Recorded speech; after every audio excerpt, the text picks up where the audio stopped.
अबे ऐं अम्मा जे मक़ाम खे सम्झण जे लाइ क़ुरान जी तालीम ज़रूरी आहे, हदीस जी तालीम ज़रूरी आहे। पीउ माउ जो मक़ाम अगरि सम्झणो आहे न त पोइ क़ुरान हुजे, क़ुरान जी तालीम हुजे। औलाद खे तव्हां अगरि चाहियो था असां वॾा थी पोड़ा थियूं त पोइ असां कुझु न कुझु ज़िंदगी सुठी गुज़ारियूं त पोइ औलाद खे क़ुरान पढ़ायूं, क़ुरान जी तालीम ॾियो। नबी करीम सल्लल्लाहु अलैहि वसल्लम जन, अल्लाह जा नबी करीम सल्लल्लाहु अलैहि वसल्लम जन फरमाइनि था, पाण फरमायूं हिकु दफ़े वेठे वेठे कचहरी जे अंदरि जीअं हिकिड़ो ख़ामोश थी वञे पोइ वरी ॻाल्हाए। नबी सल्लल्लाहु अलैहि वसल्लम कंहिंसां मुखातब न हुया, ईअं पंहिंजे लेखे जुमिला इरशाद फरमायूं रग़िम अनफुहू रग़िम अनफुहू रग़िम अनफुहू, 3 दफ़ा फरमायूं ईअं वेठे वेठे। उनजो नक मिटीअ में लॻे, माना दुनिया में ख़्वार थिए। रग़िम अनफुहू 3 दफ़ा फरमायूं, भली दुनिया में ख़्वार थिए। हिकिड़े साहबी चयो, साईं तव्हां कंहिंजे नाले चओ था? हालांकि अहिड़ी त ॻाल्हि कान थी आहे, तव्हां कंहिंखे चओ था त उहो दुनिया में ज़लील थिए, ख़्वार थिए?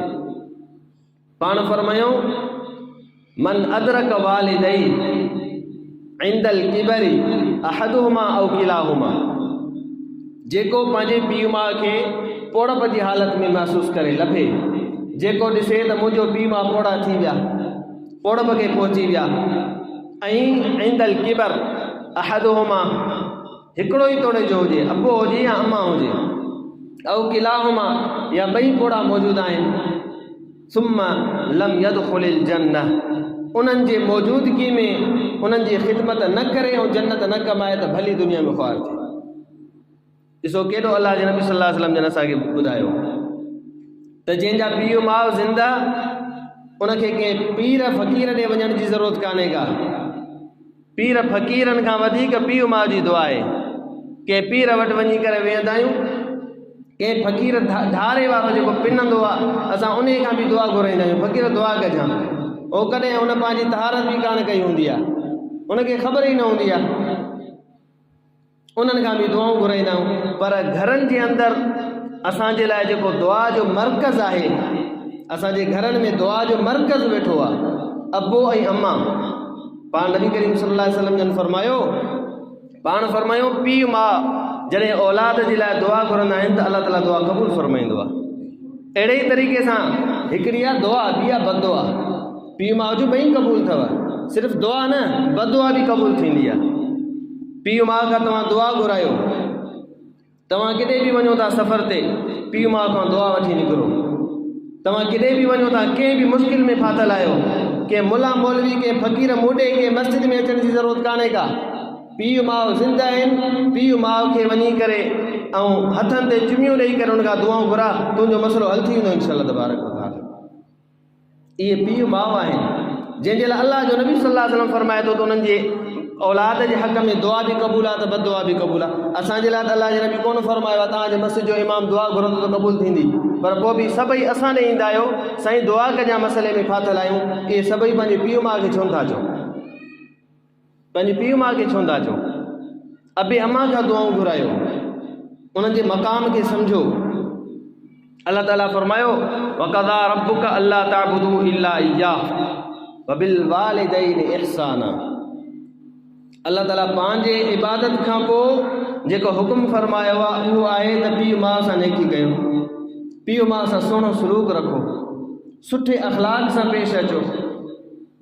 सुठे अख़लाक़ सां पेश अचण जो मतिलबु घणा आहिनि, लेकिन उन्हनि में अल्लाह ताला फरमायो वरी एतिरे क़दर इम्मा यबलुगन्न इंदकल किबर अहदुहुमा औ किलाहुमा। हिकु त आहे पाण नंढो ई, पीउ माउ तुंहिंजा जवान आहिनि, हिनमहिल तूं सुठे अख़लाक़ सां पेश थो थी, इहा तुंहिंजी मजबूरी आहे, इहा तुंहिंजी मजबूरी आहे। पीउ माउ जवानी में आहिनि, अञा तूं नंढो आहीं, हिनमहिल उन्हनि जी परवरिश में आहे, हिनमहिल उन्हनि सां अख़लाक़ सां पेश अचणु इहा असांजी मजबूरी आहे। एहसान तॾहिं थींदो, एहसान जी ख़बर तॾहिं पवंदी जॾहिं पीउ ऐं माउ कमज़ोर पोड़ा थी वञनि ऐं उन जाइ ते औलाद जवान थी वञे।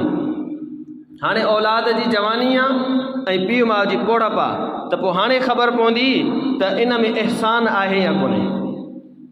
हाणे फरमाई इम्मा यबलुगन्न इंदकल किबर अहदुहुमा औ किलाहुमा, हिकिड़ो या ॿई पोड़प खे पहुची विया त पोइ फला तकुल लहुमा उफ वला तनहरहुमा, उन्हनि खे जवाबु न ॾिजां, घटि वधि न ॻाल्हाइजां, उन्हनि खे दड़को न ॾिजां, उन सां विड़जां न, घरों न कढजां ॿाहिरि, ईअं न चइजां बाबो पोड़ो थी वियो आहे, दिमाग़ु ख़राबु थी वियो अथसि, दिमाग़ु कोन थो कमु करेसि, ईअं न चइजां। वला तकुल लहुमा उफ, कॾहिं कॾहिं छा थींदो आहे, कंहिंखे असां नंढे ॿार खे बि दवा पीआरबी आहे, पोइ दवा पीआरण में उहो कॾहिं उहा दवा कढी छॾींदो ॿाहिरि, पोइ पीउ माउ बि उन ते उफ़ कंदा आहिनि, ॿार नंढे ते।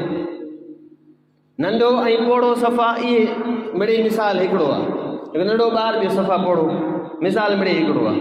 हाणे पोड़ो हिकिड़ो तव्हांजो आहे पीउ ऐं माउ, तव्हां हुनखे दवा खारायो था, ॿी का शइ उहा वात मां कढी छॾे थो, त पोइ ईअं न चइजां उफ़ बाबा महांगी दवा ज़ियान करे छॾी, उफ़ थी न इहा, अलाह ताला इन उफ़ खां रोकियो आहे, हिते उफ़ बि न कजां, ईअं बि न चइजां केॾो परे खां दवा वठी आयुसि, केॾी महांगी दवा वठी आयुसि, तूं रुॻो ज़ियान करण में पूरो ई, इन जी तोखे गुंजाइश कान्हे का। नबी करीम सल्लल्लाहु अलैहि वसल्लम जन वटि हिकिड़ो सहाबी आयो, पंहिंजे पीउ जी दाह खणी, पंहिंजे पीउ जी दाह खणी आयो।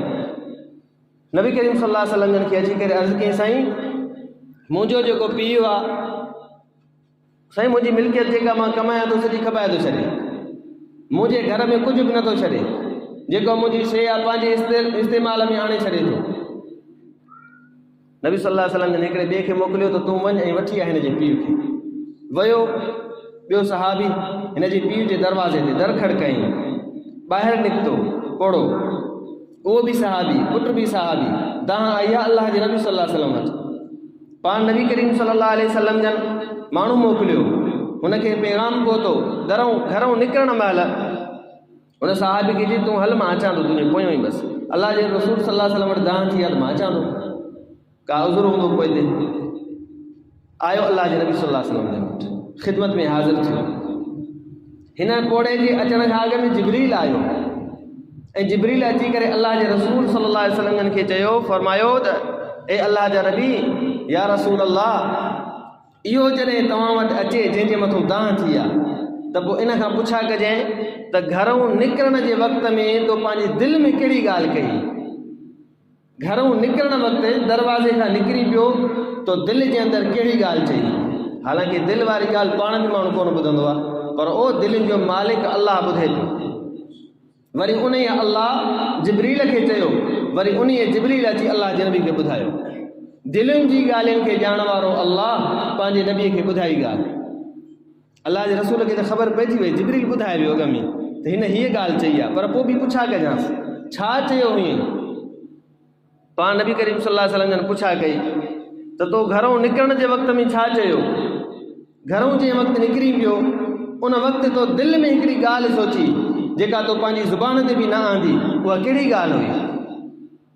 सहाबी चयो, साईं हथु और ते कयो, मां तव्हांजे हथनि ते चुमियो ॾियां, मूंखे तव्हांजे मथां उहो ई ईमान हुयो, हिमर मुंहिंजो ईमान इंतिहाई वधी वियो आहे, जो मूं जेका दिलि में ॻाल्हि कई ज़ुबान ते बि न आंदी, तव्हां उहा ॻाल्हि पुछो था पिया, माना तव्हांखे अलाह ताला ॿुधायो तव्हां सचा नबी हो। चई साईं हक़ीक़त इहा ॿुधाइण जहिड़ी ॻाल्हि मां ॿुधाए नथो सघां, पर हाणे अलाह जो हुकुम आहे ॿुधायो त मां तव्हांखे ॿुधायां थो। साईं मां घरों निकिरां पियो, मां दिलि में सोचियमि हीअ ॻाल्हि चयमि, पंहिंजे पुट खे दिलि सां मुखातब थियुमि साम्हूं, त नंढड़ो हूंदो हुए, ॼाओ हुए, कुझु खणी बि खाई न सघंदे, एतिरो नंढड़ो हुए, मां तुंहिंजे लाइ कमाईंदो हुयुमि, तुंहिंजे लाइ मां कमायो, सख़्ती बर्दाश्त कई, तोखे खारायो पीआरियो, तोखे वॾो कयो, तुंहिंजे हर मामले खे मां हल कयो, तुंहिंजे हर अंगल खे पूरो कयो। अॼु जॾहिं तूं जवान थी वियो आहीं, तूं पाण कमाई थो, चवीं थो मुंहिंजी मिल्कियत आहे, मां जॾहिं तुंहिंजे शयुनि मज़ा कुझु शइ इस्तेमालु कयो आहे त तूं वरी दाह ॾिनी आहे काइनात जे सरदार खे, इन जो मूंखे ॾाढो ॾुख आहे। साम्हूं हालांकि पुट कोन्हे, पर दिलि में इहे अल्फाज़ मूं सोचिया।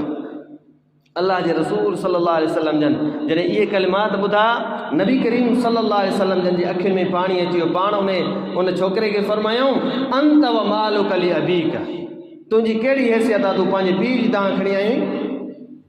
अंत व मालुक लि अबीक, तुंहिंजो पीउ ऐं तूं पाण बि त तुंहिंजो माल मिल्कियत बि, तुंहिंजो औलाद बि तुंहिंजे पीउ जी मिल्कियत आहे। तूं बि मिल्कियत आहीं पीउ जी, तुंहिंजो माल बि तुंहिंजे पीउ जी मिल्कियत आहे। तंहिंजे करे शरीयत जे अंदरि हुकुम छा आहे? इन मामले में हिकिड़ो मसइलो हिकिड़ो ॿुधायां, फ़िक़्ह जो मसइलो, त जेकॾहिं बिलफर्ज़ पुट जेकॾहिं पीउ खे क़तल करे त पुट खे क़तल कयो वेंदो क़िसास में। अहिड़े तरीक़े सां जेकॾहिं पीउ पुट खे क़तल कयो आहे त पीउ खे क़तल न कबो, छो जो पुट हुनजी मिल्कियत आहे। अंत मालुक लि अबीक, तूं पंहिंजे पीउ जो आहीं त तुंहिंजो माल बि तुंहिंजे पीउ जो आहे। अॻिते कॾहिं बि कोई पंहिंजे पीउ जी दांह मां मुहम्मद वटि न खणी अचे। हे अल्लाह जा नबी सल्लल्लाहु अलैहि वसल्लम जा फरमान, हे आहे पीउ जो मक़ाम। अल्लाह जे नबी करीम सल्लल्लाहु अलैहि वसल्लम माउ जो मक़ाम त इंतिहाई बुलंद आहे। हिकिड़ो सहाबी आयो, साईं मां कंहिंजी ख़िदमत कयां? सभ खां पहिरियों फरमायूं त तूं वञी पंहिंजी माउ जी ख़िदमत कर। कंहिंसां सुहिणो सलूक कयां? फरमायूं उम्मुक, माउ सां। चईं सुम्म मन, माउ खां पोइ वरी फरमायूं उम्मुक, माउ सां। सुम्म मन, साईं पोइ 3 नंबर ते फरमायूं उम्मुक, माउ सां। काल सुम्म मन, साईं पोइ हाणे अल्लाह जा नबी सल्लल्लाहु अलैहि वसल्लम फरमाईंदा पाण फरमाए अबूक, पंहिंजे पीउ सां। पीउ सां बि सुहिणो सलूक रखिणो आहे। इन तरह माउ सां, माउ बि आहे त पीउ बि आहे, ॿई बराबरि अथई। पीउ जो मक़ाम छा आहे? पीउ जे मक़ाम ते हिकिड़ी हदीस ॿुधायां। पाण नबी करीम सल्लल्लाहु अलैहि वसल्लम जन छा फरमायो?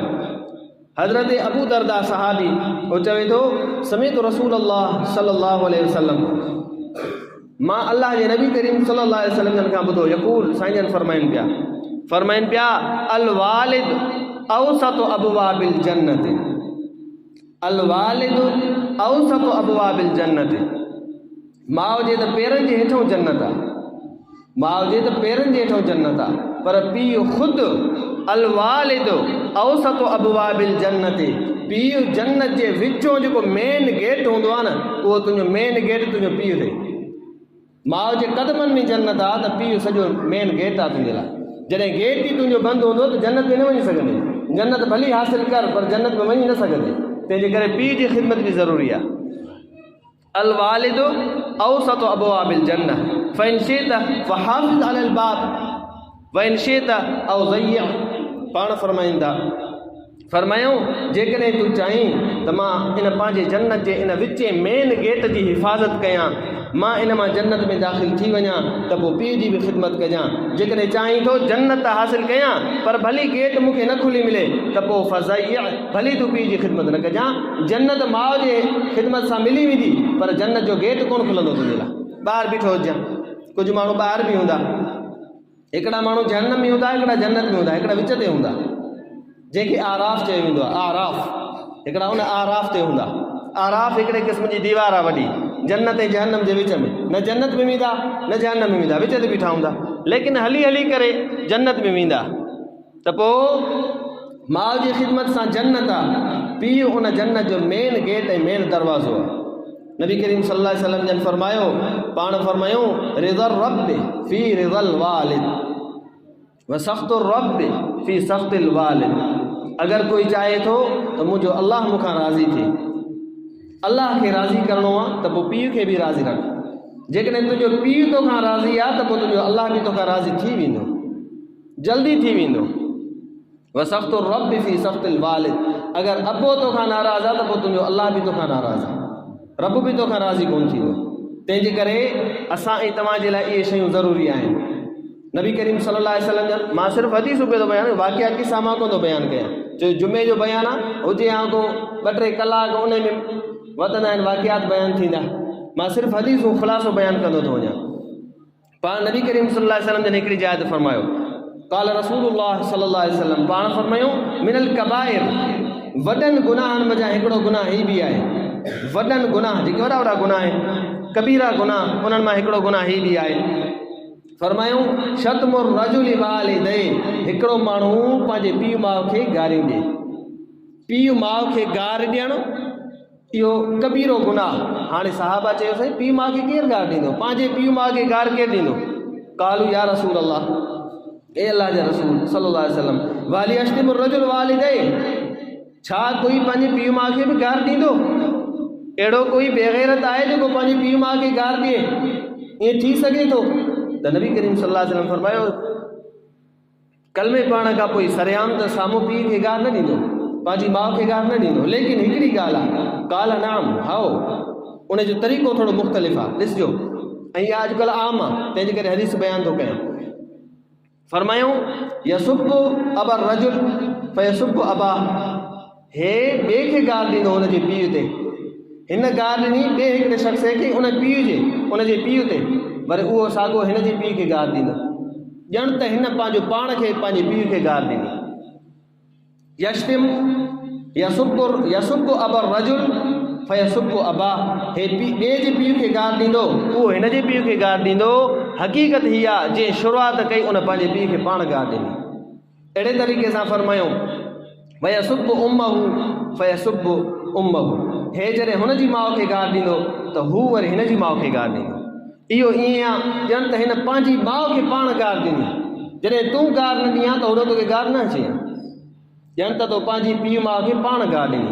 हाणे जेको इहे कम करे थो त फरमायूं वॾा वॾा जेके कबीरा गुनाह आहिनि न, उन्हनि मां हिकिड़ो गुनाह इहो बि अथव, पंहिंजे पीउ माउ खे इहो क़िस्म आहे हिकिड़ो गार ॾियण जो। अॼुकल्ह ॾिसो सभु कंहिंजी ज़ुबान ते इहा ॻाल्हि आहे, जेको ॿिए सां मिले थो त पीउ ते माउ ते गार। तव्हांजी पाणनि संगत आहे, तव्हां एतिरा जेकॾहिं गहरा आहियो, हालांकि गहराइप जो इहो हरगिज़ मतिलबु कोन हूंदो आहे बदअख़लाक़ी करणु हिक ॿिए सां।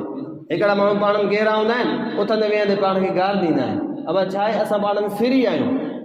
अहिड़ी फ्री हुजण ते लानत आहे यार, अहिड़े फ्री हुजण ते लानत आहे जेको पाण खे बेइज़्ज़तो कराए, जेको पंहिंजे पीउ माउ खे गारियूं ॾियारे। पोइ इहो फ्री थियणु कहिड़े कम जो? ए यार दोस्त कहिड़े कम जा? तंहिंजे करे असां ऐं तव्हां जे लाइ इहो ज़रूरी शइ आहे त असां ऐं तव्हां इन्हनि कमनि खां पासो कयूं। ख़ुसूसन अगरि कहिड़े क़िस्म जो को दोस्त को संगत में आहे त उन सां अहिड़े क़िस्म जी का बि मज़ाक न कयूं, न उन खे असां कॾहिं गार ॾियूं, न वरी उहो असांखे कॾहिं गार ॾिए। इहो अॼुकल्ह असां नौजवाननि में घणो थी वियो आहे, तमामु घणो। जिते मिलंदा हुनजे पीउ खे गार, हुनजी माउ खे गार, हो वरी हिनखे ॾींदो, हो हुनखे ॾींदो। मामलात में त हिननि जा ईअं हलनि। तंहिंजे करे असांखे कुझु मुआशरे खे सुधारण जी ज़रूरत आहे।